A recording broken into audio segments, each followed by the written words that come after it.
and the Tinubu structure and the APC be able to withstand this political tsunami coming? There's no tsunami coming. I think it's a storm in a teacup. I respect these people. Let me just put in the context. I respect them so well. But if you look at the political history of Nigeria, those who have not... I have campaigned for 2 presidents now. I hope you know that. So I have fair knowledge of the demography. I was the chief campaign, spokesman for the Buhari and also for Tinubu, back to back. So I understand the political demography. It's impossible for you to do a coalition now to unseat the present president. Why? You see, there are 2 different things. Are you talking of a merger or coalition? Or alliance. Or alliance. They should be very clear. If it's a merger, forget it, because it is too late to start a merger now. With the process you have to go through to do a merger, get a new identity and all that, and then elections are around the corner next year, end of next year. APC started in 2013, the moment, no. The moment the 2011, the talks to even get to that point, the discussions, it's not they started since last year. No, the moment... The alliances and coalition talks. The moment we lost the 2011 elections, that moment, that same 2011, President Tinubu flew to Kaduna and met the general, Buhari, and said, look, we need to start working. So the discussions took a long time. We were part of the whole thing, took a long time. Back and forth. You have to call conventions on both sides for the conventions to adopt what you have decided and all of that. It's a long process. So these people are not experienced enough. The president you are seeing now, he has gone through all of this. So he's just smiling and looking at all of them. He understands. Secondly, any party you build around an individual has never won a national election since 1960. Let me take you through them. You know that. No matter how popular, no matter how the mass movement, you remember Chief Awolowo with all the mass movement and all that talk, MPN, UPN was built around him, even AD before then. Yeah. That's why they did before the action group, AG, I mean. AG action group was around him and all that. Of course, Awolowo was like our hero in Southwest and all that. With all the popularity, he could not win a national election. The same thing with Azikiwe, MPP. He could not win a national election. This thing also came recently to Peter Obi. The Labour Party was built about was called followership, the obedient movement, and all that. People should not think that, they say he was rigged. This is new Nigeria. Go back to this. Different Nigeria. No, but it's the same complexities. Nobody, if you build anything, Atiku wants to build something around and say wants to be the court, it's too late in the day. He cannot. It is only, that is why you can see, and give credit, let me give PDP their flowers. The 2 biggest parties in Nigeria, and the major competitors we have, is PDP. Because this and AS and hold on, and the APC. No, I'm talking of national elections. And the APC. They are the 2 major parties that you can see that they are not built around anybody. They're not. Up until APC came together, the personification of ACN was the president at that time. He was leader of the ACN. And of course, the personification of CPC was Buhari at that time. Both of them tried their separate ways. In 2011, remember, we had Ribado as our candidate, Buhari here, and we all divided votes. It was when we came together and there was no personality built, the party was not built around anybody. That was when they won national elections. So I'm just telling the young ones not to waste their time. When they don't know the history of Nigeria, is not moved by what is going on. We all, it is a party as a whole. Are you hearing about the quiet move? Listen. And the aggregation of the young Nigerian minds who are coming together quietly. So under what platform? You must do a platform. You must have a platform. You see what? You know what made us survive? Isn't that what they said about Labour Party? You know what you survived in 2023? Is because despite the storm of Labour Party and the obedient movement and all that, the structures of the APC held firm. It was the structures that took us across the bridge. Despite the Naira redesign policy that was against our party at that time and all kinds of the petroleum scarcity, all kinds of things. But at the end of the day, it was like a house built on solid rock. There was a bit of some of the roofs were left. We lost some votes here and there, like a storm that that would blow a house. Some of the windows fell off, but the foundation, it was the structures of the APC that took us across. So when people should, please, they should not say 2027 we rig election again, They are saying that the structures are coalescing. In fact, who is doing coalition? It is we.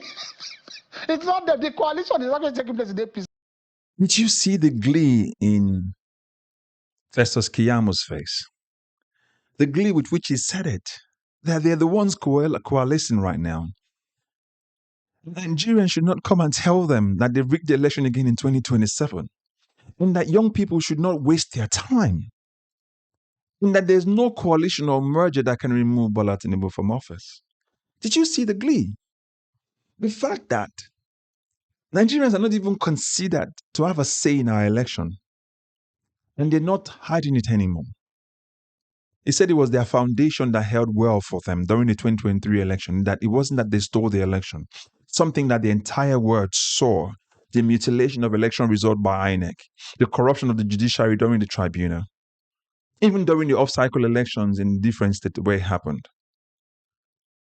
The glee that the same political party Nigerians do not want is the same one they're telling us that we have no choice. Nobody can defeat this current president. Actually, he just mocked Nigerians in the face and said, we don't have a choice. And we have to accept it. Young people should not worry or waste their time, so said Festus Keyamo. Let's break this thing down. But make sure you like, share, and subscribe, and also recommend this channel to others. Hear what he said. He said, young people should not waste their time. They don't know the history. We shouldn't waste our time. That they have the foundation. In spite of what Sheon was telling him, that there's a tsunami coming. He said it's a storm in a teacup. And you know what a storm in a teacup is? You put a tea bag like Lipton in a cup and you pour all water, it just bubbles. And that's what a storm in a teacup really is. And he says, whatever we're saying, remember in 2023, they said something about 4 people tweeting in a room. And then recently, Wike called Peter Obi. He said he's a social media president, a candidate, whatsoever I call him. He called him rather. So I'm asking all of us young people especially, and even the older ones too, are you hearing the plans? We've been dead and double dead, and we've been told we don't have a choice in it, regardless of how bad this government has been. Back to the very core of everything that the government promised. The man said he was going to fix security. It's gotten worse. The man said he's going to fix inflation. It's gotten worse. The man said he's going to fix fuel. It's gotten worse. The man said he's going to fix the cost of food and commodities. It's gotten worse. Jobs have been lost. He hasn't created anything. They borrowed more money to invest in projects that are not intangible, we cannot see. But yes, we're getting more in debt. And yet, these guys come up on TV with the effrontery and the glee and the confidence that there's nothing that can remove Bola Tinubu in 2027. This is one thing I want to say to everyone. I agree with you when you say this. When you say Nigeria needs to be fixed by, first of all, electoral, changes, I agree with you. The judiciary, I agree with you. But with this government in place, forget about it. Forget about it. A government that came in without the rule of law and is ruling without the rule of law. How do you think they will have the joy of the effrontery to want to change the electoral laws? They wouldn't. So this is why I say my suggestion is this. We need to intensify this canvassing, this sensitization we're carrying out. We need to increase it. Because if we don't, we won't get a lot more people to come out. How did the APC win the election in 2015? A lot of people came out. How are we going to win them in 2027? A lot more people need to come out. Because these changes we're asking for, not under this government, not under our National Assembly, not this one under Akpabio and Tajuddin Abbas, not these two people. They will never do it. They've already sang on the floor of the House of the People on the mandate of Bola Tinubu. They will stand. Do you think they will even consider a bill to change the electoral system that we have or the judiciary? Recently, it was warned about removing immunity for governors and their deputies and the vice president. It was struck down. I will not hear anything about it till today. Do you then think these same people will fix the electoral law that we have? Because they know that if they fix it, they won't be there, and they need power to stay relevant. With the kind of corruption that they're perpetuating, they will not let it happen. So we need to rise above it. The only one option we have is to make sure we sensitize and intensify the sensitization of the people that we're getting through to.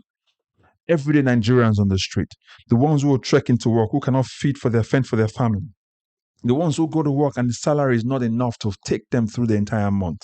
Those are the people we should be talking to, not this set of people.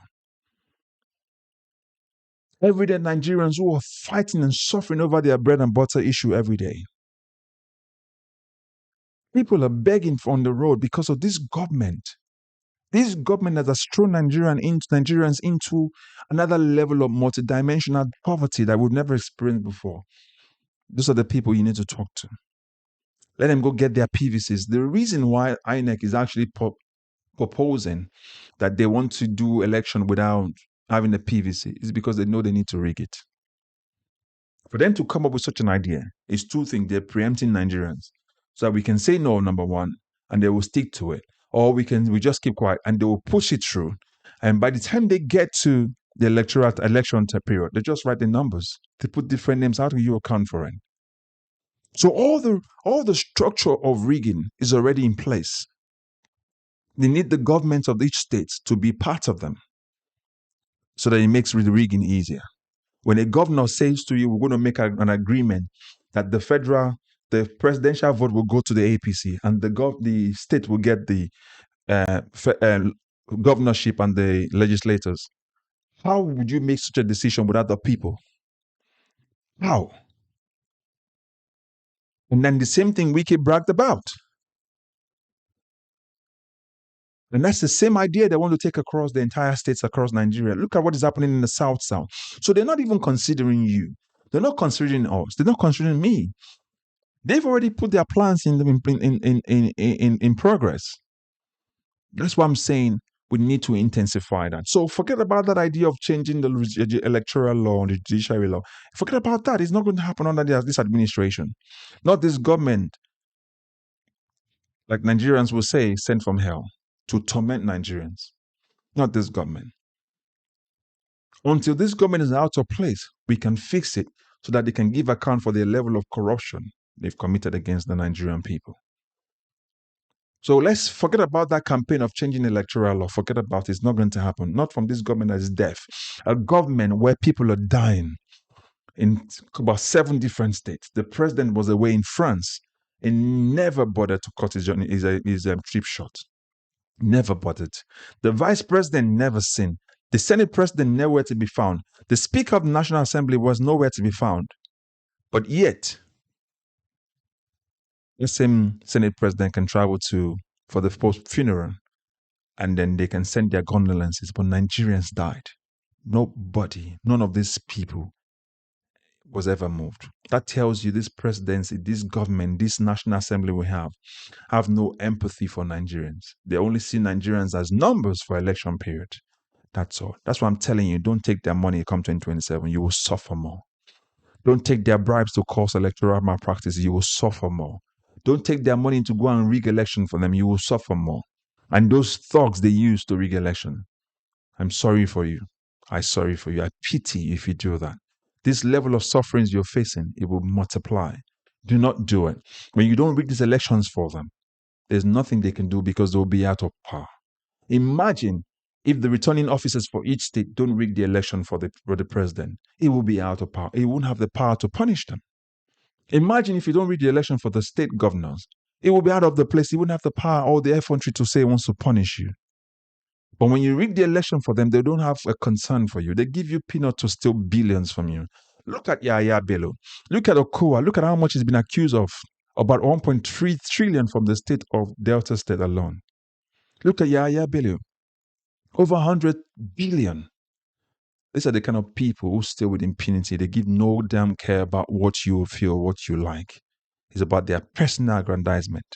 So again, Festus Keyamo said everything with glee and joy in his face. We don't have a choice.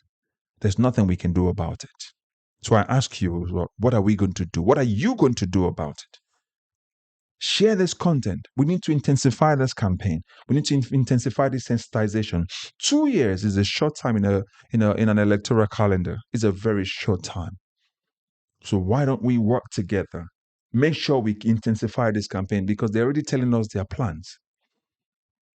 Let's don't play checkers in the game of chess. It's about time to rise up now.